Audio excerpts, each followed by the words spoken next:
Kala basonto. Song yangu. Ande. Song yangu. Vaikangana wasonto. Ndati ndikuchemere Mwari we. Ishesa masimba. Nena uye moyo wangu. Wandanga ndinao. Ndati ndikuchemere Mwari we. Ishesa masimba. Nena uye moyo wangu. Wandanga ndinao. Ndiregerere Mwari we. Ndakakanganisa. Ndakarasa moyo wangu. Moyo wandanga ndinao. Ndokumbira moyo wangu. Moyo wandanga ndinao. Ndokumbira moyo wangu. Moyo wandanga ndinao. Ndokumbira moyo wangu. Moyo wandanga ndinao. Nditsagire moyo wangu. Moyo wandanga ndinao. Ndinomira pajodhani. Iyo yandirasa. Chibabaji.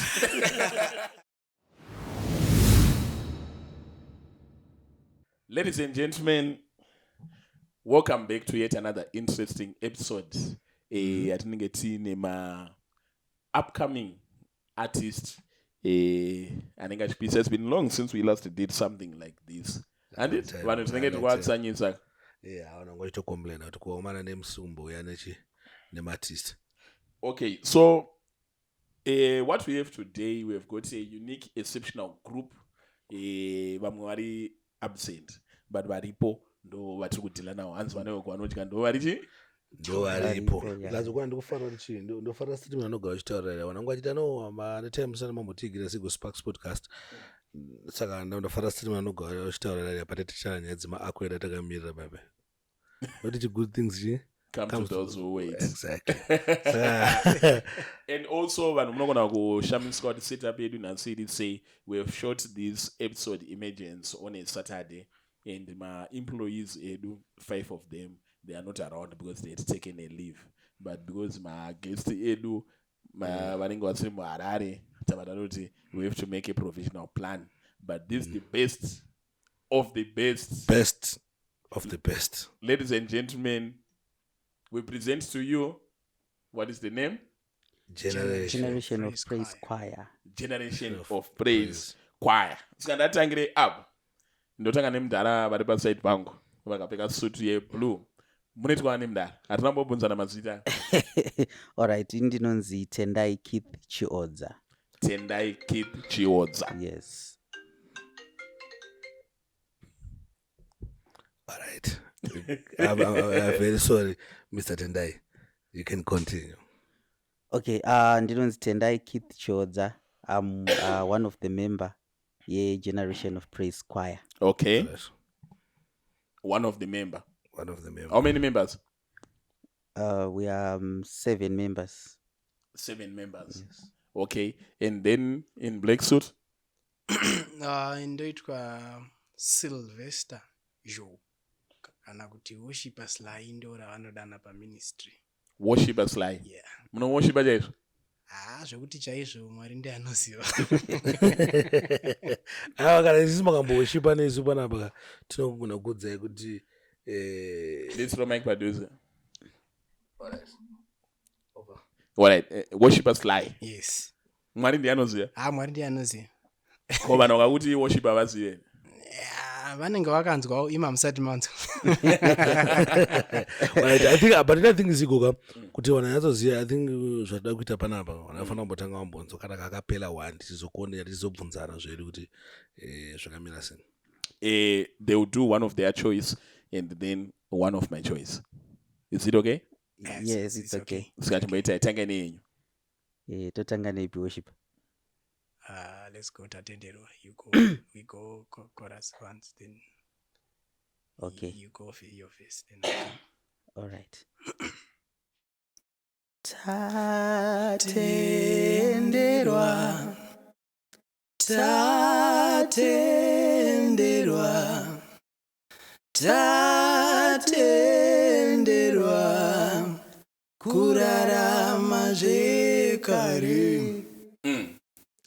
Tatenderwa, 4 tatenderwa,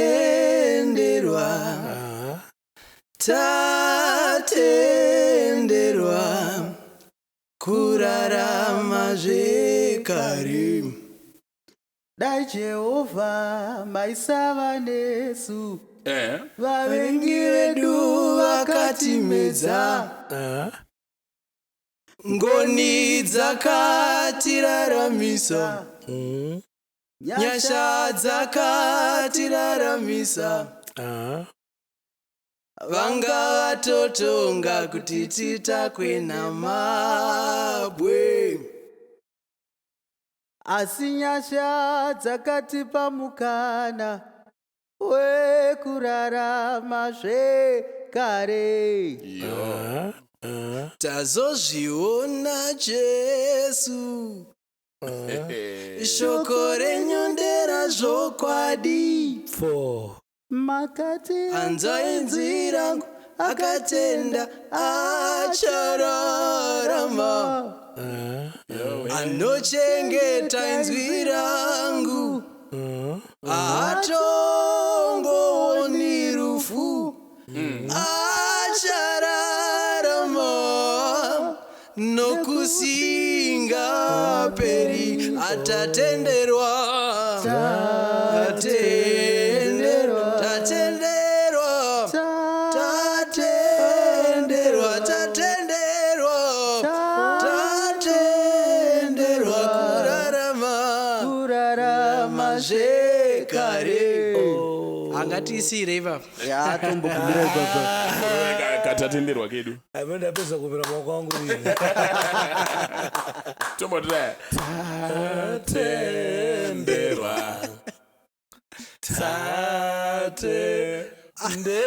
ona zvibaba izvi mavhoisi avo akanyatsoti tsepete Saka, the way wanga uchirova nayo ka ando malevels ana minister anoona minister Maendere. saka izvezvi mondorowera pane yama muchirova mumota yaEverton Mlalazi naMichael Maendere.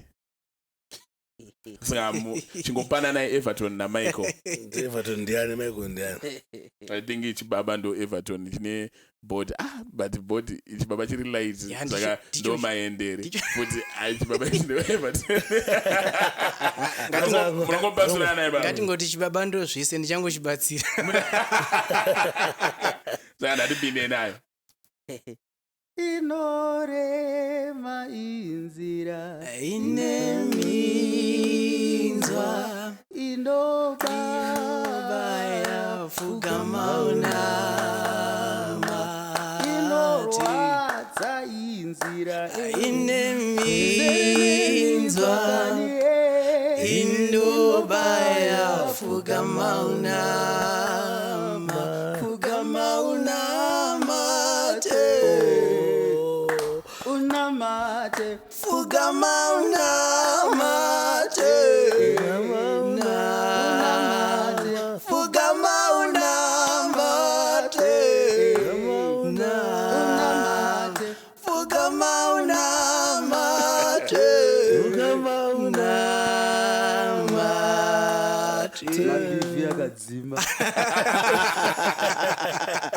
Ladies and gentlemen, ndofunga mangozvinzwa pamene pane mavideo awo achaplaya arubva paalbum ravo debut album ravaita. Saka we did this kuti vanhu vazive kuti hapasi kuitwa lip sync or autotune or wave or cubits or whatever the case.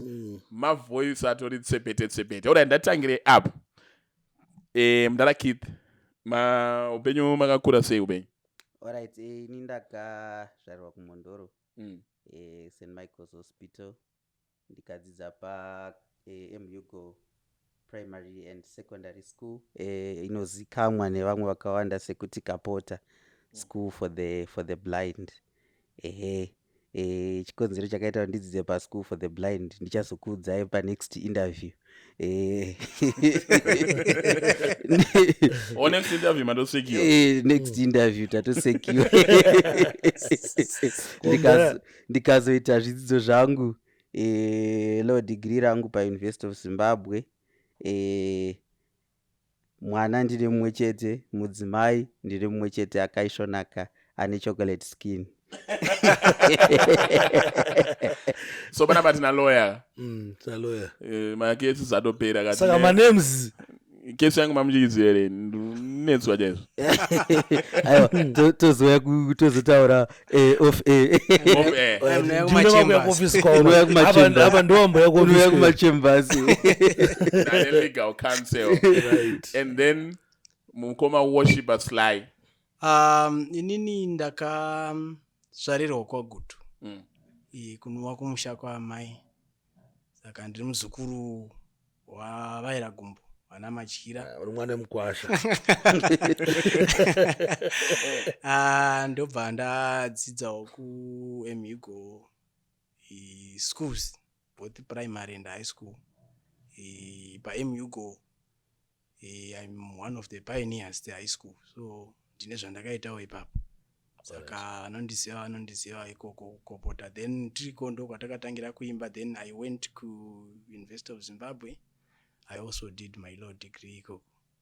Hey, ukona ndije zvibaba izvi guys. Zvamuditi hanzi talk big anditi hanzi inoita kana wakamborooti mabhuku oje. Hanzi ungonoti mabasic. Talk big ndo unyatsogona kuinzwisisawo. Zvibaba zvinomadiki. Hanzi atakaloda badness. Alright, saka kulo uko. Muri kurwina nemakesi kana kuti mune mungori maloya echinherera. Ini ndiri mupractice. Tetiriko. Kana muchiti ndiri mupractice, what does it mean? Ini ndiri kushanda kufield. Dzidzidzi. Inini dzakasarudza maofisi. Dzakasarudza kushandira mumaofisi tichidzidzisa vanhu mitemo, tichivapa mabhuku emitemo nekungoadvisa here and there. Aizatsunzwisa. Uri konvisa. Ndo zvinoita vanhu vasiri mupractice. Tambokudzai nyaya yebasic pa. Aiwa, ladies and gentlemen, painterview vana vabaruka kugara vanhu 2 vanhu vane madegree ne2 vanhu vasina. Mukaona tisiri kunyatsonzwisisana. Tisiri kunyatsonzwanana. Alright. Nyaya dzemabhuku. So tomboregera kutaura nezvasipo. Hanzi vanoyekwa vanotya ndoti varipo. Imuri 2 makasangana kupi? Makasanganiswa nemusic. Makasanganiswa nelaw here. Makasanganiswa neUZ. Kana kuti muchiti the reason why ndakadzidza kuSchool of the Blind. Alright. Isusu ndichingotanga takasanganiswa naMwari. Tikasanganiswa nemusic. Tikasanganiswa nelaw. Tikasanganiswa neushamwari. Zvibaba izvi. Zvibaba zvatishigoni ziko. Amena timonzwa aba bangatipo. Actually kuchikoro kwatataura ndofunga mangonzo wati kuchikoro kumwe chete. Saka mukova tese kuchikoro takagonawo kudiscover kuti pane zvinhu zvinonyanya kutibatanidza. Ushamwari hwedu hwakatangira mumusic. Saka asi tiri mashamwari chaiwo. Zvekutodaro zvekuti vanhu vakapata mugroup togona kutiza naro, but ringoti vakana roya yakarohana yakarohwa kunda ina feed pamakauch. But chakanyanya kutibatanidza music. Ushamwari hwakazouyawo nekuda kwemusic because kubva kare ikako kuchikoro takaimba tese makore akawanda. Saka kubva zvataimba tese kuchikoro hatina kuzombomira. Imuchibaba Sly andambongoziva mutaura about kuti mune mudzimai 1. Mukaona mudzimai asingataurwa anenge asati avapo. Otherwise manje zvemudzimai manje. Zvototasira rini? Pa next year ipapa. Boza hazvinaonaka kuti murume mukuru agare ega. Ndizvozvo hazvinaonaka shuwa. Saka gore rino haringadariki. But handizotaura hangu kuti akaita sei sevamwe vanotaura kuti akaita sei ndingozokuudzai kuti avako panext interview. Yeah, Next interview. Alright. Ndotangira pana Mukoma Keith. I think chana bantama na Mukoma Keith both no side bango. Kuti muzoona voice renyu rinenge rinoita at what age? Hey, right. Yeah, this is a difficult question because yakatangira kuri. Ndakatanga kuimba as little as 5 years. Alright. Song yangu ndakakomboza ndakaikomboza yainzi Tigere Munyasha. 5 years. I didn't know the meaning of the song. Asi ndakatobvunza mama wangu who is now late, may her soul rest in eternal peace. Asi ndo vakatondiudza kuti song inotaura nezvei. I think Zigo song again. Nofana mbongo isembla. But mangayinyorera mine 5 kana kuti ma statement ema artist. Ayo, arisi statement. Ndakatonyora ndine 5 years nditori mudiki tora peni nebeba bodi dakunyora. Hatina kuzonyora hedu literally zvekunyora peni nebeba asi mupfungwa umu ndo maikanyorera. Oyo. But chitudza kuti zonisonga yangamira sebozi. Ikwadza kuti kana pane song yamakanyora. But I believe the music is spiritual. Yeah. Saka namakwanisa kuti come up ne song muri 5 years is something chanchitori spiritual. Yeah. And especially zvechechi tinongotenda kuti zvinenge zvina musiki pakati. Sada mbunzwa kuti ndeipi message yamakaburitsa pa-age of 5 years. That song had a simple message. Kuti patakatogara panapa takagara nekuda kwenyasha. It had a simple message. Yaingonzi Tigere Munyasha. Alright. Yaimbwa nemwana mudiki saka muchanzwa kuti kamuimbiro kacho structure yacho yange iri mwana mudiki. But the song yaingoti Tigere Munyasha, Tigere Munyasha. I was apa yana degree elo aiwa ndozvayanga yakatongoita yaitongova Tigere Munyasha ita iramba iyi song izi zigoka yazorwa izvezvi yana degree elo asi omanyorwa but kana 5 years album again. But my 5 years ari kuimba urionere group nonzi Unveiled. Yeah, nandoziya. Kuri kuimba kamwana kakaimba ndikokele ikoko soka. Anambokaona. Katukutuku ndimuka kanenge katone 4. Chachiponya chiripo. Chiripo. Plus Tigere Munyasha isong yondoti I think ikaenda pa public inobese yato public domain song. Ko Mukoma Sly. Haine zvemakore kuti ndiri ina ndichaziya, but I think I was around 8-9 kuko. Pachikoro isu takadzidza manje pachikoro pandichatanga inini vanhu vaivaponga vanhu vakuru stere, saka kwaiva nemakwayas aimbwa nevakoma vakuru. Taingoendawo tinomaima tiripo imba mani tichingo, saka kusvika pakuzongonzwawo kunakidzwa. But chimwe chinhu chikuru chandofunga kuti chakaita kuti ndifarire music nekuzotanga kuda kuimba, mai vangu vaimba chaizvo. Saka ndozvimwe zvaingoti kumba ndaingonakidzwa nekutevedzera zvavanenge vachiita and stuff.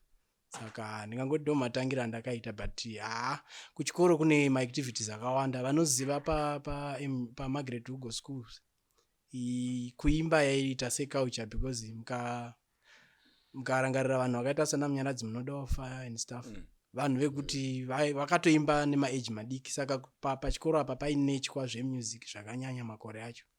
Saka takangokurawo tichingodaro makwayas aiitwa kuboys chichiita ingovamo nemaschool choirs ndokumwe kwatakanyanya kuzosimbira ikoko nekuzonyanya kufarira music.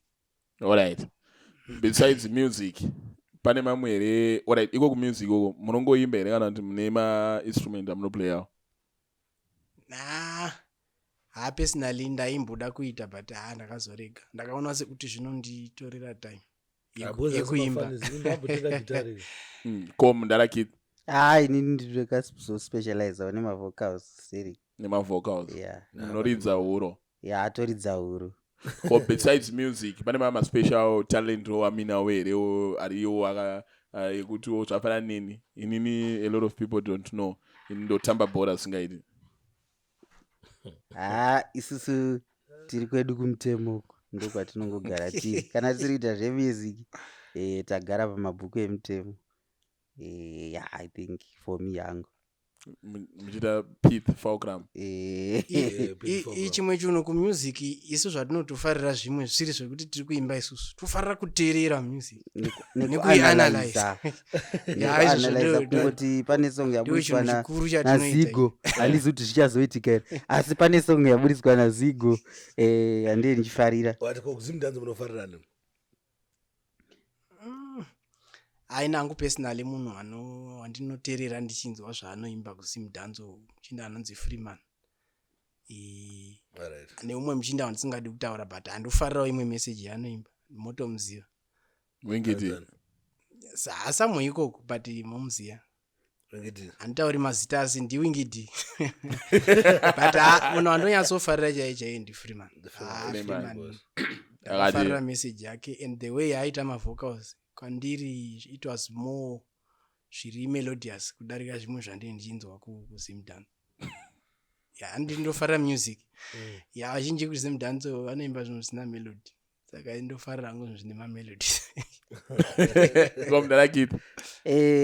Kudhanzo ndofarira pop 10. Pop 10. Yes. All right. So this is what I think. Since Zvibabai zvati zvinofarira kuanalyze music. Nanditi. Pachata next album. There a big artist in Zimbabwe. A big project. We are going to invite Zvibabai. Nanditi. Zvotibatsira kuanalyze. Nanditi. Toteerera tese. It's about tinga analyze. Tinga cooler down. Tingoti oh masvipira here kutaura zvamurutaura izvi.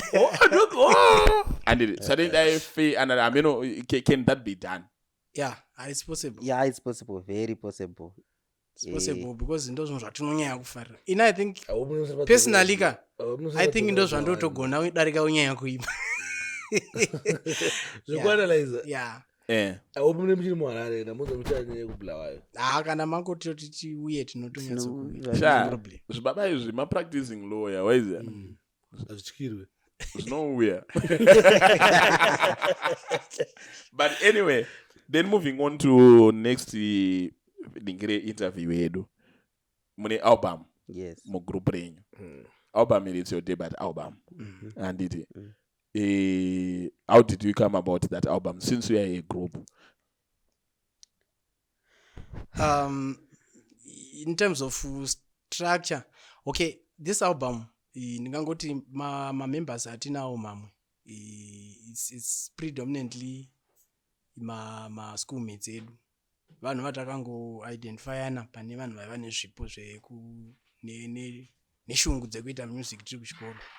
So takangobatana vashoma tikangoti we can try something kuti tiparidze uvhangeri raMwari through music. Saka zvatakangoita manje this album rakangogadzirwa zvechirikiriki zvimwe zveshe because mukatarisa isusu music kudya kwedu and zvinhu zvakaita seworship zvinhu zvatinotoita lifestyle yedu, saka harina kutitorera nguva stereki.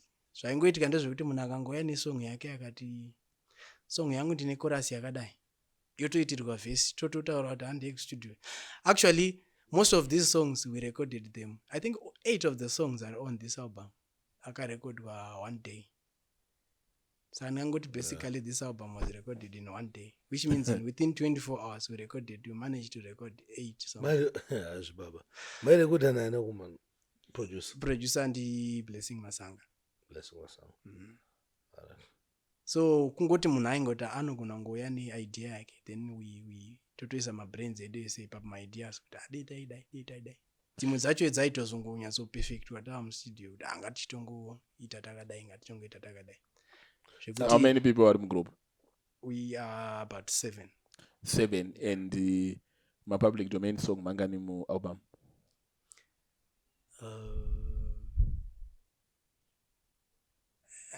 It should be 1. So sema composition. Yeah, tine imwe yatakatora tikairearrange. Zvibabai izvo mavakaipa apa one day kumari yesawo like bozi wari yangu now ndekuda kuziva kuti panosangana na Seven vachimba one song zvinonidha mari yeSouth akakwana because mwana ngachida kuimba nevoice iro, mumwe achimba nevoice iro, mumwe muchimbomuita sese. Mamboita mari yeSouth before here kana mangosangana studio then that day mamatongorekoda?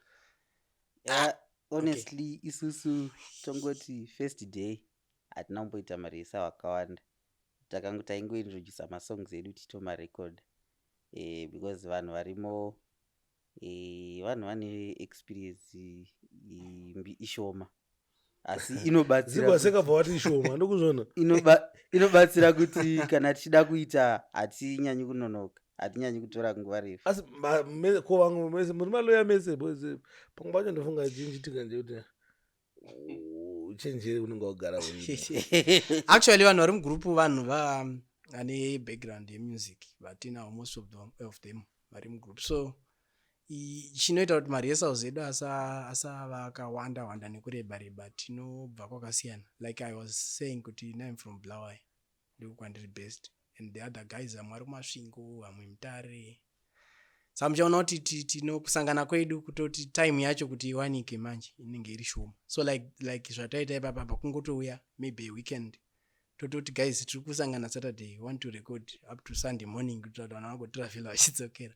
So we have to rehearse at the same time tichitopedza kurehesa kuti tiri kuda kufamba so totorekodha song, yotopera next song totongorehesa kuti iwe uchaimba so tichadai totorekodha song. So we don't take much time on rehearsals because vanhu vacho zvavava vari good pakukasira kumaster zvino. Alright.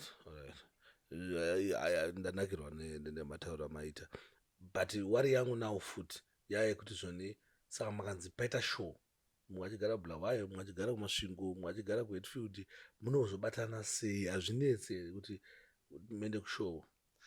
Isu hazvitinetsi because what we can do is actually hatina a standing band, but we can assemble a band tikatopractice naro even for some few hours before the show tikatonoita zvatinoita.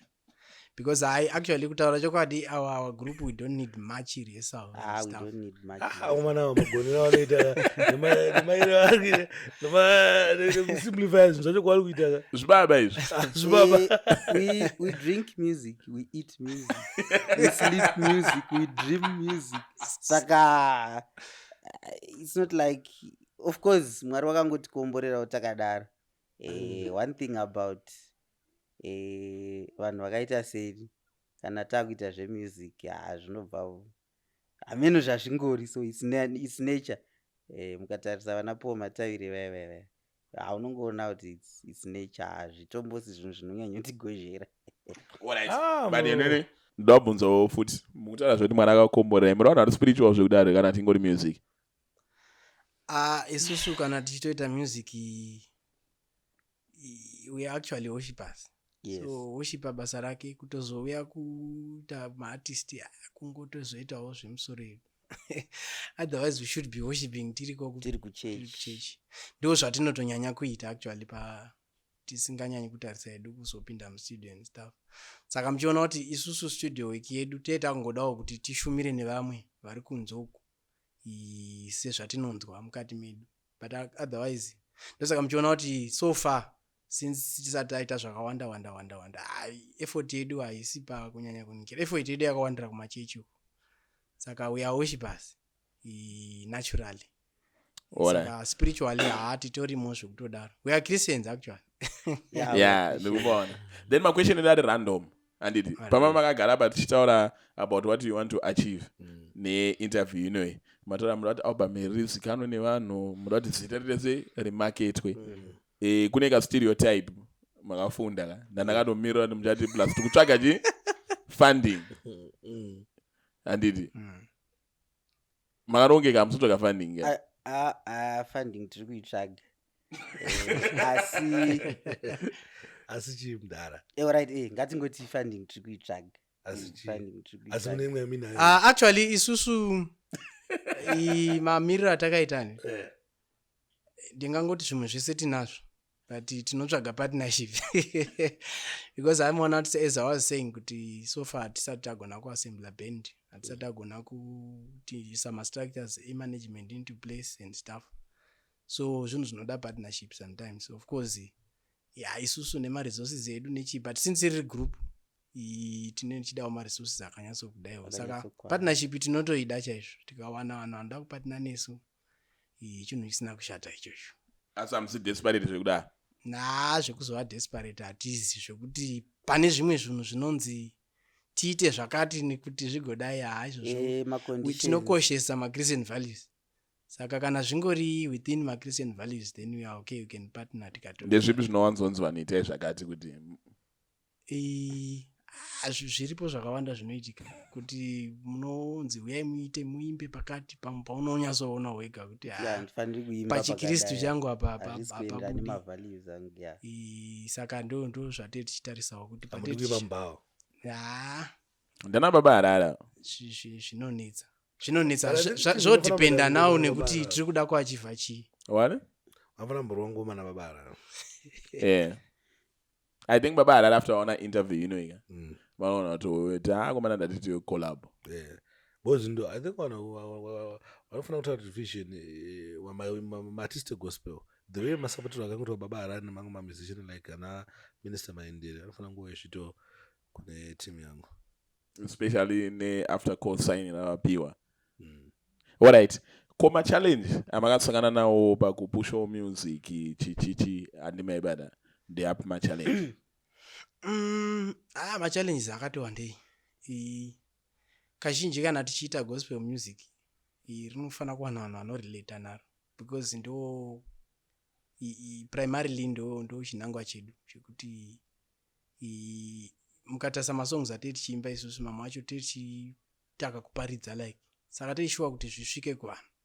Samuchaona kuti marketing chinhu chakaoma chinotinetsei maresources achinoda netime and stuff zvimwe zvacho zvinonetsa kana musati mava nemastructures. Saka I think it's a challenge yanga iripo zvakanyanya iyo kuti uwane marketing unewa kufanira kufamba uchidi kumachechi nekudi.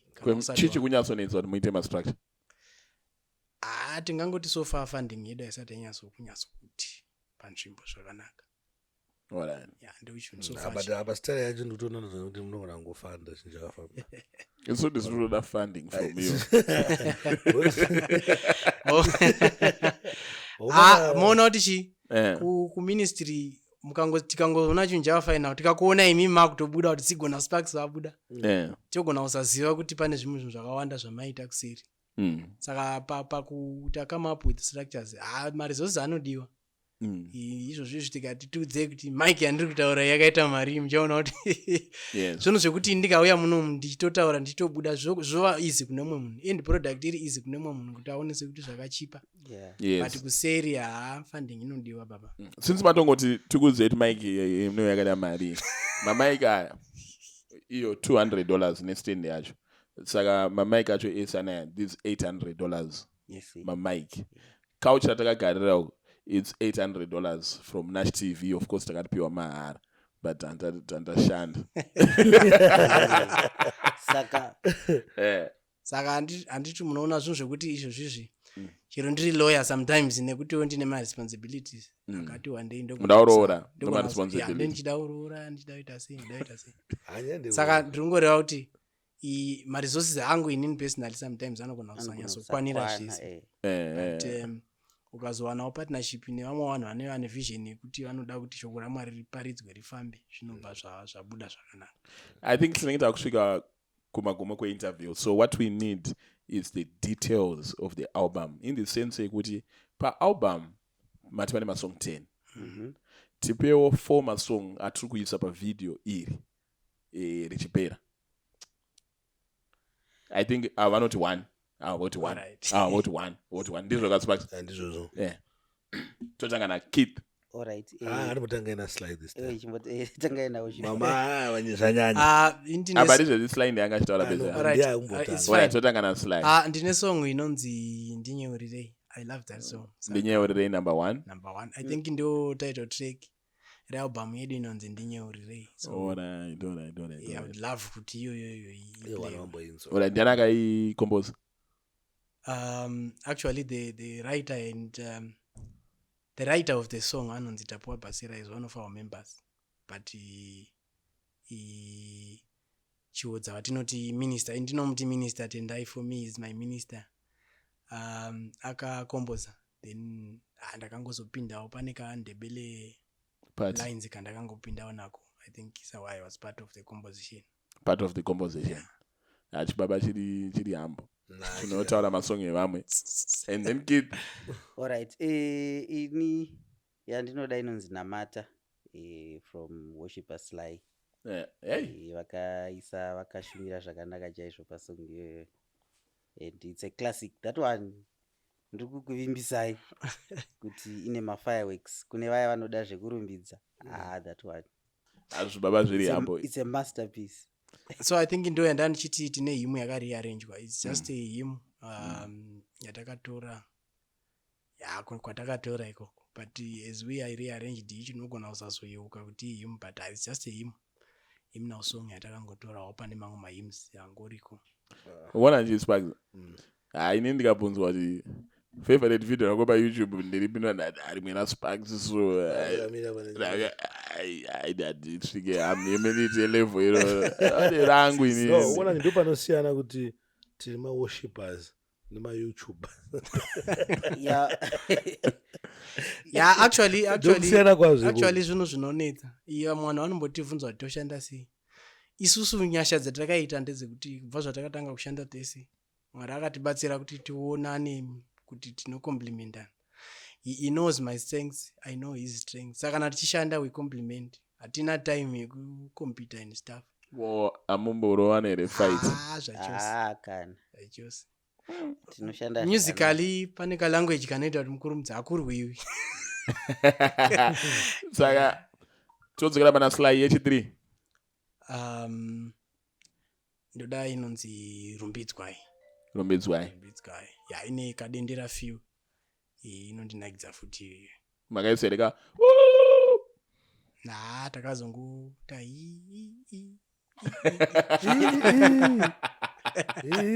Lega dance yacho makaiza. Hamchangozvionera iva. Because ine videos. I think my songs esatataura ane video. It will be good for our visual presentation and it. And then number 4 yekupedzera from the last song inonziyo Makanaka Mwari. Yeah, from yakaimbwa neanonzi Theophilus Magepeza. Kasungura futi kako kanotambika zvekuti ndaona Sparks anogona kungo.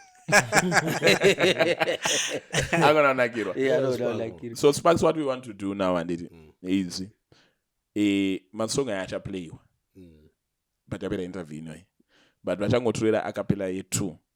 Pa acapella yemungotorera pa climax neverse yet. Masbada. Okay. Panongotapira neverse. But ndipape wambo request awo pape. So apa ndoda kumbo request awo.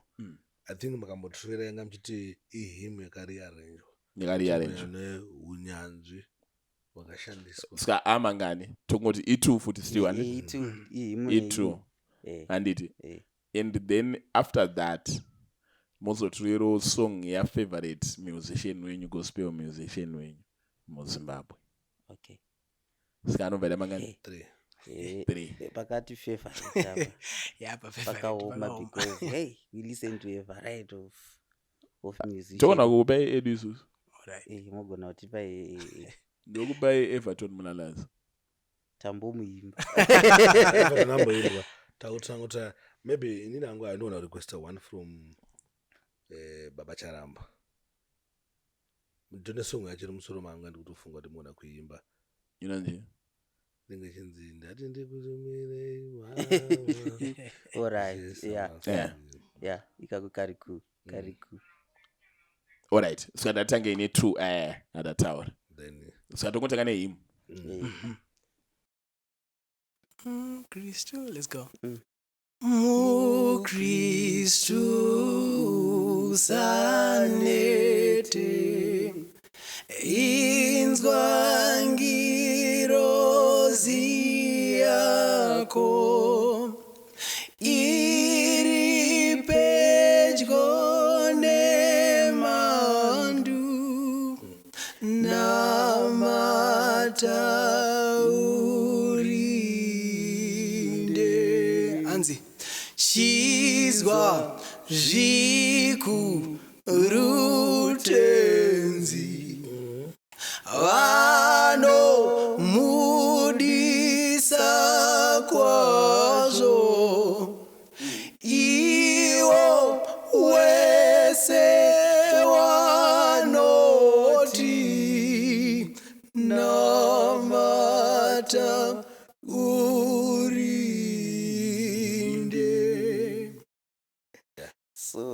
another one. Tichagoita Ndendebele chorus.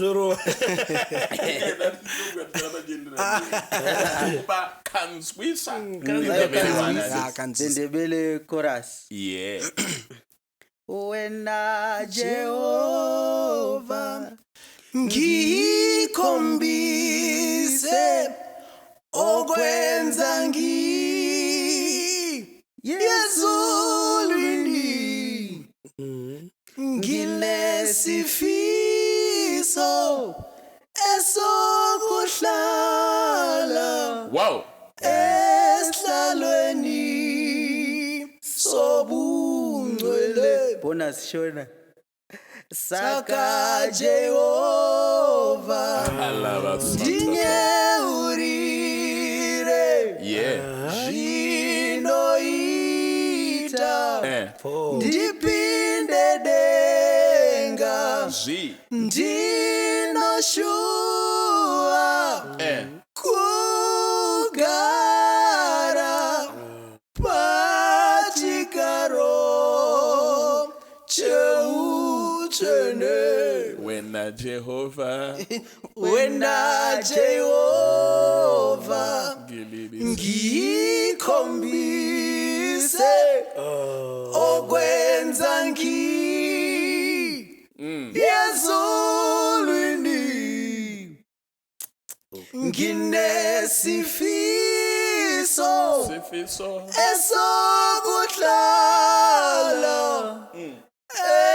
esihlalweni sobungcwele ayizibaba ayinobananakirwa ndozvandoona izvizvi kala vasonto songo yangu ande songo yangu vaikanganwa ndati ndikuchemere Mwari we Ishe Samasimba nenauye moyo wangu wandanga ndinao ndati ndikuchemere Mwari we Ishe Samasimba nenauye moyo wangu wandanga ndinao ndiregerere Mwari we ndakakanganisa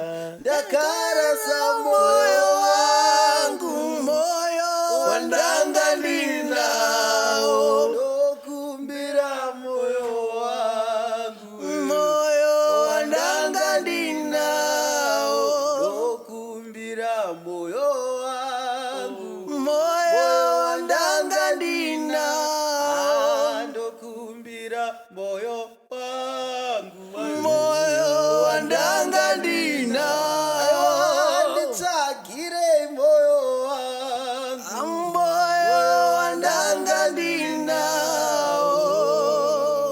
ndinomira pajodhani iyo yandirasa chibaba ichi ladies and gentlemen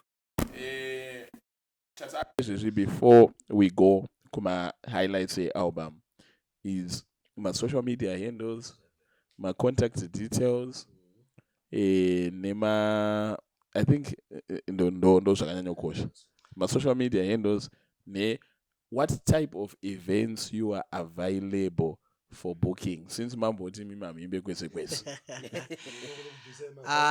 actually isusu my events atinofarira my events anongosumudzirwa zita raMwari whether kuchurch church events conferences and stuff wedding kana weddings weddings ana kushata ndokumwe kwatinogona kuvapo and any other function inotitendera kuti zviri matiri zvisakanganisika kwatinokwanisa kuenda and feel comfortable. Yeah, I think zvimwe zvatingangotaura ndezvekuti kana une event yako yaunonzwa kuti unotida tinogona kutaurirana kuseri. I think ndo zvimwe zviri zvinogona kutibatsira akawanda my events. Yeah, togona kusiya mamwe asi my events akawanda akanaka but aripo mamwe atine pfungwa dzekuti isu edu tinogona I think mataura zvakanaka chaizvo pamati zvoni anything chine chekuita nekukudzwa kwezita raMwari, kwezita raKristu, because zita raMwari munozoratidza kumashavika pachingonzi musikavanhu saka ngatitei panokudzwa zita raKristu. Ndizvozvo. And then my contact details. My contact details edu tinowanika pa 0779 552 919 0779 552 919. Tinobatika pa zvese, messages, calls and WhatsApp. Wonderful. Then tine YouTube channel yedu vanoda kutevera masongs edu. YouTube channel yakanzi Generation of Praise Choir Zim. Generation of Praise Choir Zim. Kaenda pa Facebook tine very new page redu rakanzi Generation of Praise Choir Zim Official. Saka ndo patichiri kuwanikwa so far. Ladies and gentlemen, munoona notadza kuzosvika pakuteerera ma-highlights emasong atiri kuda. And with that Sparks, we are out.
Ndifambe pamafamba, nditsike pamatsika, ndifambe zvamunoda Mwariwe.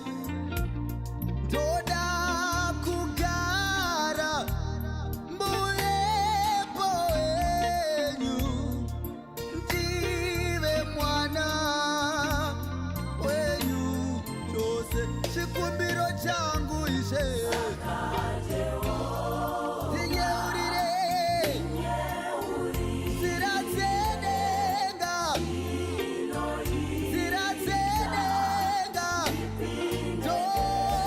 Shoot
ndinozviziva ndiri mutadzi asi ndoda kugara nemi Mwari ndakumbira musabvisa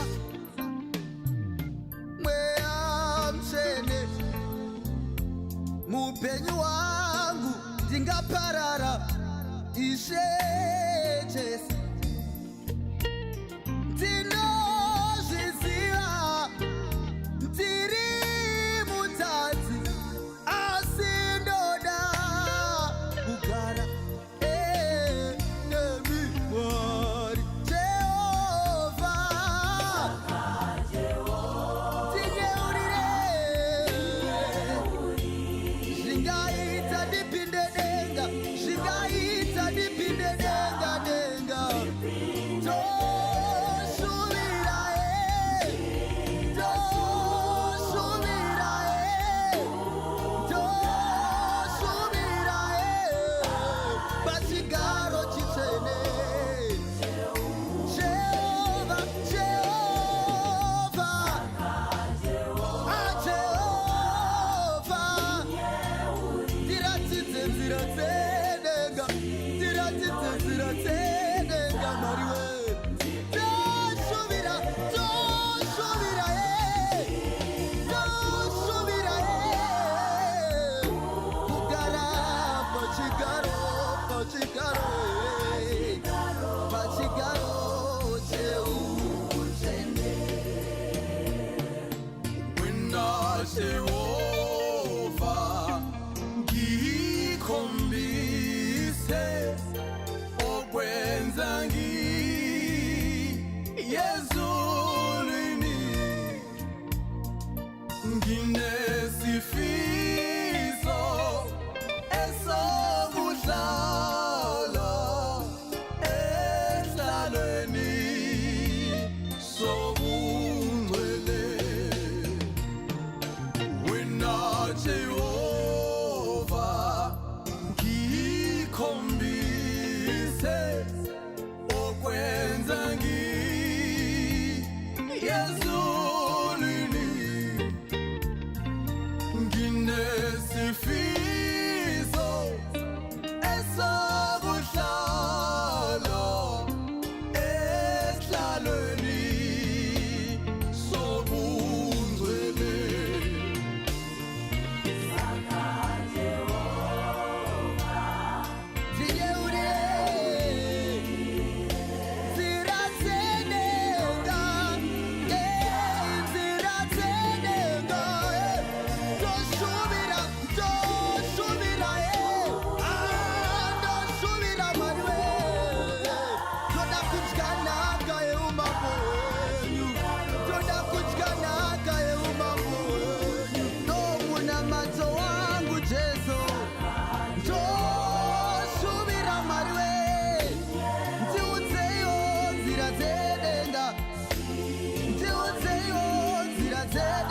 Mwari we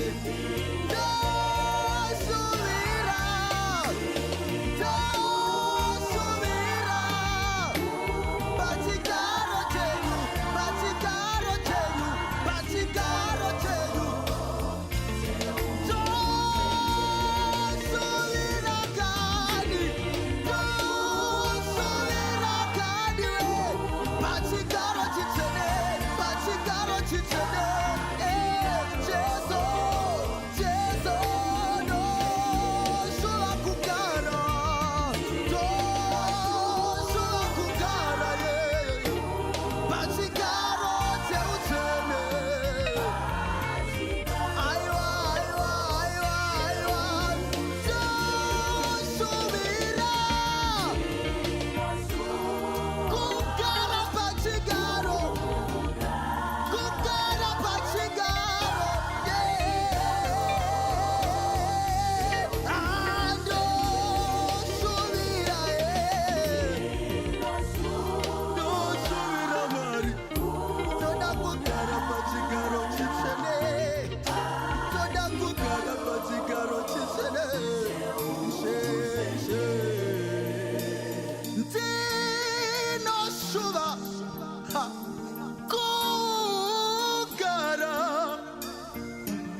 nemi toda kugara nemi we pachigaro cheu ene.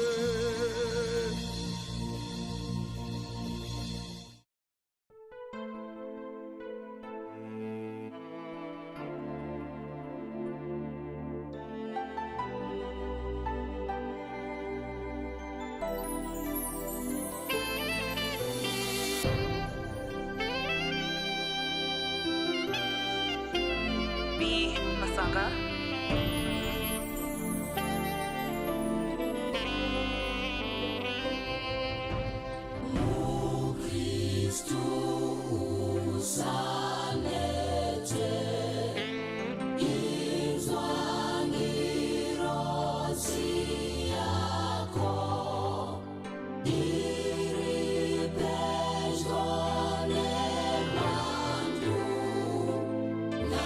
Namata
nyangwe paneri mamunondivhenekera Mwari Baba.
Asika munune muka akamubazi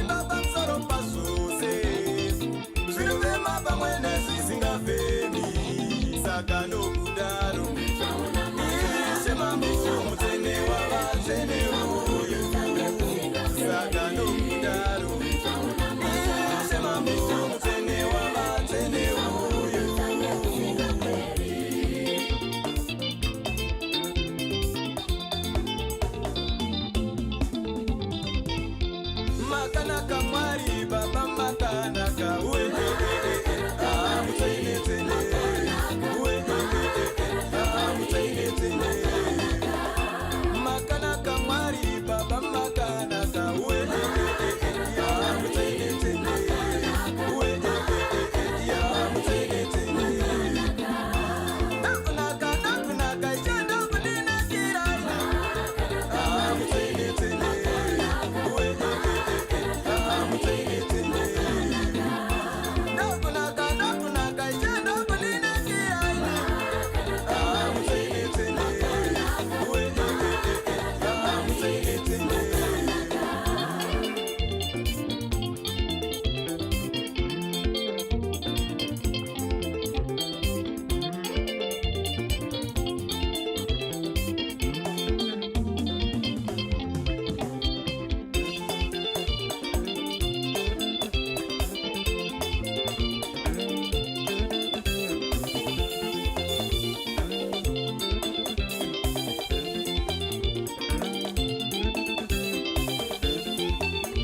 Muda